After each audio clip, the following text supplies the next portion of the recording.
Students, now we shall look at ultrasonic testing of materials. This is part of material testing lab.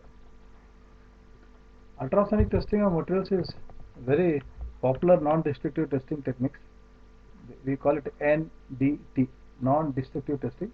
Means we do not break, destruct the material being tested. Okay. The propagation of sound waves or ultrasonic waves in the object, uh, we send the ultrasonic waves in the object or the material which we want to test. Okay. And the ultrasounds are having a frequency above 20,000 hertz. So you use short ultrasonic waves ranging with frequency ranging from 0.1 to 15 megahertz. Ultrasonic testing is also used for measuring the thickness. For example, in a pipe, if you want to see the corrosion, to what extent corrosion has taken place, so you can use the ultrasonic testing method. And nowadays, ultrasonic testing is used for even flow measurement also. Okay, non-contact flow measurement. And ultrasonic testing is used on performed on steel, metals, alloys, concrete, wood, composites. Okay, but here with less resolutions. It is used in aluminum and steel construction, metallurgy, manufacturing, aerospace, automotive, and other transportation sectors. See, testing is very critical. Now, for example, I was in railways, and in railways, you might have seen these are called the axle. This entire thing, this is a wheel, and this is axle.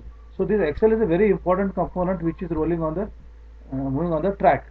Okay, so this axle is being tested for any uh, defects, internal defects through the ultrasonic testing. So this is a very important parameter for detecting the crack. And also I think you might have seen when the expectant mothers, they go to the hospital for ultrasound testing. There also this is also ultrasonic testing itself. Okay, and lately this rail tracks continuously they are tested using ultrasonic rail testing equipment to test the quality of the track so that there should not be any defects, as it can cause loss of life. So how it works? Ultrasound transducer is connected to a diagnostic machine, okay, which is passed over to the object being tested. The transducer is typically separated from the test object by a couplant such as oil, or we use grease, actually grease or Vaseline. Okay, so there are two methods of receiving the ultrasound waveform: reflection and attenuation. So in the reflection, the transducer performs both the sending and the receiving of the pulsed waves as sound and is reflected back to the device. Reflected ultrasound comes from the interface such as the back wall of the object or from imperfection within the object. See, please understand, ultrasound has got something beautiful thing, like it can pass through a metal but it gets reflected by air.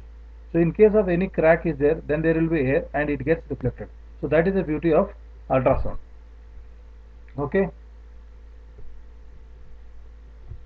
Now you can see this is a CRT, cathode ray oscilloscope. Suppose if there are cracks like this and you are having a probe and testing it from here, then because of these cracks, then you see the echo is coming here itself. Otherwise, normally this wave should go back from here, go from here to here, and because of the air, it should get reflected and come back. So only at the end you will have a peak. But here, because you have got splines, you have got the cracking is detected on this. So this is a very simple way of detecting the cracks in a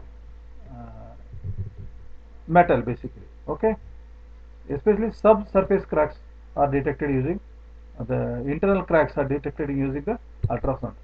So this is one example of a, again for aircraft component. You can see this is a monitor CRT and these are the echoes. You can, okay, these are the echo, this is calibrated and these are the echo. So based on the echo only you can make out. Here again I will read out the procedure. The ultrasonic probe is placed on the root of the blade to be inspected with the help of a special video probe. The instrument settings are input.